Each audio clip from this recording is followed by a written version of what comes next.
ఎన్టీఆర్ జిల్లా విజయవాడ భవానీపురంలో పరిస్థితి ఆందోళనకరంగా ఉంది. బిల్డింగ్ల కూల్చివేతలపై స్థానికులు తీవ్ర ఆగ్రహం వ్యక్తం చేస్తున్నారు. ఏ ఆధారం లేకుండా తమను రోడ్డున పడేశారని కంటతడి పెడుతున్నారు. కొంతమంది మాత్రం మాకు చావే పరిష్కారం అంటూ ఆత్మహత్యకు పాల్పడుతున్నారు. దీంతో అక్కడ టెన్షన్ వాతావరణం నెలకొంది. సుప్రీంకోర్టు స్టే ఇచ్చినా కూల్చడం ఆపలేదంటూ కన్నీర్ మున్నీరుగా విలపిస్తున్నారు. స్టే ఉందని చెప్పినా కూడా పేపర్ కావాలని అడగడం న్యాయమా అని నిలదీస్తున్నారు. ఇక భూదందాలు చేసే వాళ్లతో అధికారులు కుమ్మక్కయ్యారంటూ ఆగ్రహం వ్యక్తం చేస్తున్నారు. ఇక బాధితులు సీఎం చంద్రబాబు నివాసం వద్దకు చేరుకుని తమను ఆదుకోవాలని కూడా ఆవేదన వ్యక్తం చేశారు. తమ ఇళ్లను కూలగొట్టారని ఇప్పుడు రోడ్ల మీదే పడుకోవాల్సిన పరిస్థితి ఏర్పడిందని కూడా బాధితులు వాపోయారు.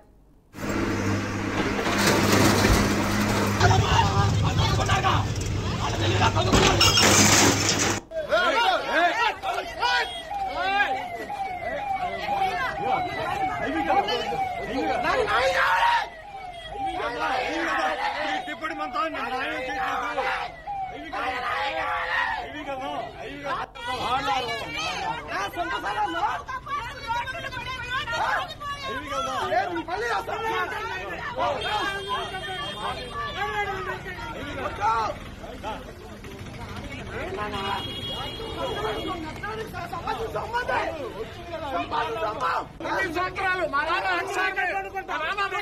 డబ్బులతో కొన్నారని 30 ఏళ్ళ క్రితం ఇప్పుడు ఎక్కడ వచ్చారండి? అసలు ఏంటి కారణం ఏంటి? రిజిస్ట్రేషన్ ఎందుకు గవర్నమెంట్ వస్తుందా? లోకేష్ దగ్గరికి వెళ్ళాం, కావాలని తెలుగుదేశం గవర్నమెంట్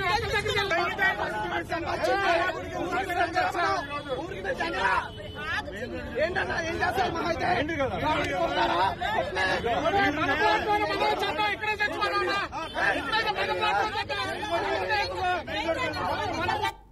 ఇక ఇదే అంశానికి సంబంధించి మరింత సమాచారాన్ని మా రిపోర్టర్ సుబ్బు లైవ్ లో అందిస్తారు. సుబ్బు, చెప్పండి.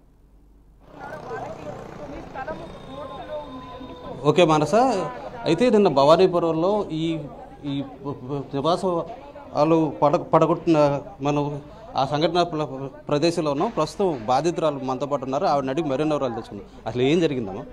ఏం జరిగిందంటే, ఇది 1997లోనే ఎప్పుడు వేశారండి. గట్టే సుబ్బారావు గారని ప్లాట్లు వేశారు. అప్పుడు మా చిన్న వయసు కాబట్టి మేము గేదెలను పెట్టుకొని తక్కువగా వస్తుందని స్థలం కొన్నాము.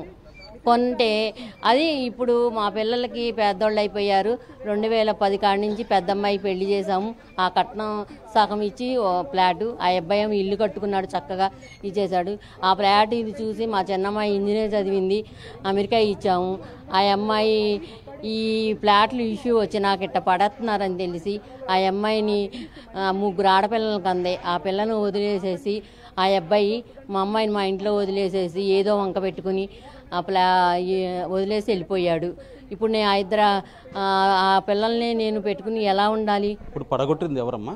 పడగొట్టింది ఏదో సదానంద శాస్త్రి లాయర్ గారును ఇంకెవరో మరి ఏమండి ఎవరో వాళ్ళు పడగొట్టారు. లాయర్లే పడగొట్టారు. లాయర్లును మా ప్లాట్లలో అతను ఇంతవరకు ఉన్నాడు. వాడికి లేకపోతే ఆ కబ్జా చేసిన వాడికి ఉన్నాడు. ఉండి కూడా మా లూజులన్నీ ఏం చూసుకున్నాడో ఏమో ఆడు కూడా ఉన్నాడు. ఫ్రాడ్ హరో ఏదో అంటున్నారు. ఎన్ని బిల్డింగ్లు పడగొట్టారు? 42 బిల్డింగ్లు.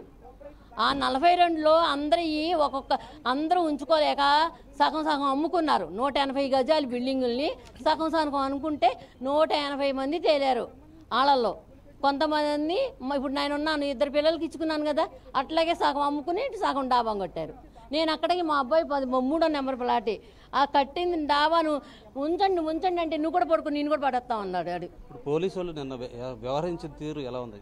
ఎలా ఉంది? ఈ అమ్మాయిని తీసి పక్కకు లాగేసేయండి అని చేస్తున్నారు. లాయర్లు ఏమో మీ కేసు వస్తే నేను చూసుకుంటాను అంటున్నారు లాయర్లు. ఇప్పుడు మీరంతా బాధితులు ఉన్నారు కదా, మీరందరూ కోర్టుకు వెళ్ళారని చెప్పేసి కూడా ఉంది. కోర్టులో ఆర్డర్ ఉన్నప్పటికీ కూడా పోలీసులు దగ్గరుండి పడగొట్టించారని చెప్తున్నారు. ఎంతవరకు? అవును, అది నిజమే. 200 మంది పోలీసులను తీసుకొచ్చాడు. 50 మంది లాయర్లు ఉన్నారు. వాళ్ళందరి ముందు మేము ఏమైపోవాలి?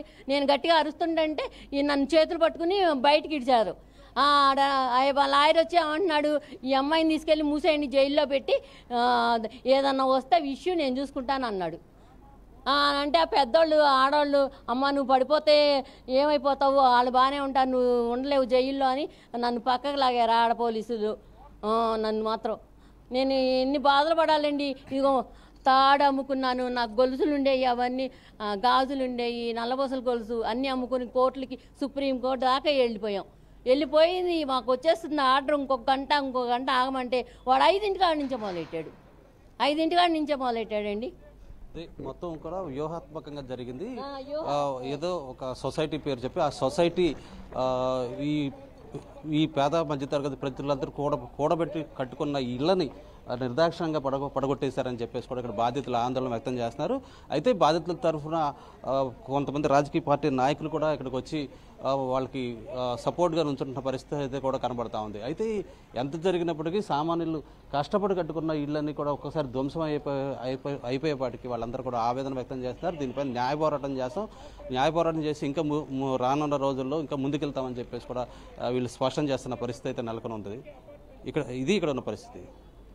అయితే సుబ్బు చెప్పండి, ప్రభుత్వం ఈ కూల్చివేతకు సంబంధించి ఏమైనా చర్యలు తీసుకోబోతుందంటారా? ఇప్పుడు యాక్చువల్గా ఒక సొసైటీ వచ్చేసి తమది అని చెప్పేసి క్లెయిమ్ చేస్తూ ఉంది. దీన్ని ఈ సొసైటీ వచ్చేసి తమదని క్లెయిమ్ చేసుకుంది. కోర్టు నుంచి వచ్చిన ఆర్డర్స్ ప్రకారమే పోలీసు వాళ్ళు మేము వ్యవహరించామని చెప్పేసి కూడా చెప్తా ఉన్నారు.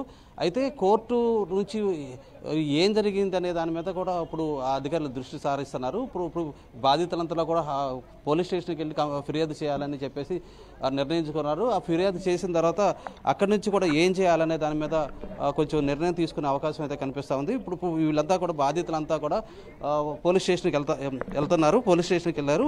ఈ బాధితులతో పాటు మాట్లాడేందుకు కొంతమంది రాజకీయ నాయకులు వస్తున్నారు. వాళ్ళు కొన్ని హామీలు అయితే ఇస్తున్న పరిస్థితి అయితే జరుగుతుంది. ఇది ప్రస్తుతం ఇప్పుడు ఇక్కడ బాధితులు కొంతమంది ఉన్నారు. ఆ బాధితులంతా కూడా పోలీస్ స్టేషన్కి వెళ్ళే పరిస్థితి నెలకొని ఇక్కడ మాకు న్యాయం జరిగే వరకు కూడా మేము పోరాటం చేస్తామని బాధితులు చెప్తా ఉన్న పరిస్థితి అయితే ఉంది. బాధితులు మేమంతా కూడా చిన్న మధ్య తరగతి కుటుంబాలకు చెందిన వాళ్ళే, పేద మధ్యతరగతి కుటుంబాలకు చెందిన వాళ్ళు వీళ్ళంతా కూడా. అయితే బాధితులతో మరి కొంతమందితో మాట్లాడే ప్రయత్నం చేద్దాం.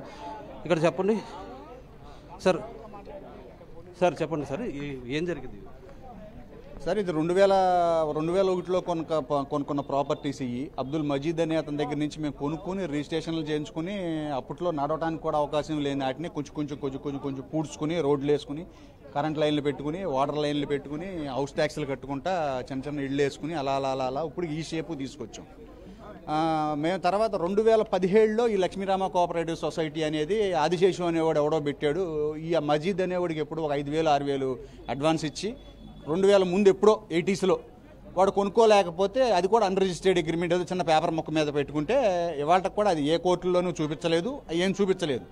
కోర్టులను కంప్లీట్గా తప్పుదోవ పట్టించి 2001లో మేము కొనుక్కుంటే రిజిస్ట్రేషన్ చేయించుకుంటే మేము 98లోనే కొనుక్కున్నాము. పక్కాగా రిజిస్ట్రేషన్లు అయినాయి మాకు 2001లో. దానికి 17 సంవత్సరాల తర్వాత 2017లో మాకు నోటీసులు ఇచ్చారు ఈ మాయి అని చెప్పి. మాయి కాదు అని. అప్పటి నుంచి ఫైటింగ్ స్టార్ట్ అయింది.